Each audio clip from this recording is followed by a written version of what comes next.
কোটশিলা থানার চেকা গ্রামে কুর্মী নেতা অজিত মাহাতোকে ঘিরে বিক্ষোভ, দুর্গা মন্দিরে ক্ষমা চাওয়ার দাবি।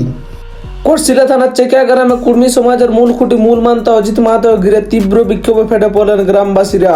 অভিযোগ, তিনি হিন্দু ধর্মের দেবী দুর্গাকে নিয়ে আপত্তিকর মন্তব্য করেছিলেন। এই ঘটনার প্রতিবাদে গ্রামবাসীরা একত্রিত হয়ে তার বিরুদ্ধে ক্ষোভ প্রকাশ করেন। বিক্ষোভকারীদের দাবি, আমাদের কাছে নয়, দুর্গা মন্দিরে গিয়ে ক্ষমা চাইতে হবে। আমি সবার কাছে আমাদের কাছে নাই, মাদুরের কাছে একটু আমি ওইখানে বলেছি না, সেই করে হবে, কিন্তু আপনি বলুন যে এটা আমার ভুল হয়েছে, আপনি বলুন যে ভুল হয়েছে। কোন ধর্মকে অসম্মান করা আপনার কি অধিকার আছে? আইনগত অধিকার কি আপনার আছে কোন ধর্মকে অসম্মান করার? বলুন বলুন, আপনি বলুন। আমি যেটা বলছি আমি বলছি যে কারো ধর্মের উপর আমি আঘাত দিতে আসি নাই। ওইখানে প্রথম বলছি মুখ ওটা কই তো ওটা লেখা বললো বলো ঠিক আছে, ধর্মের উপর আঘাত দিতে আমার নাই।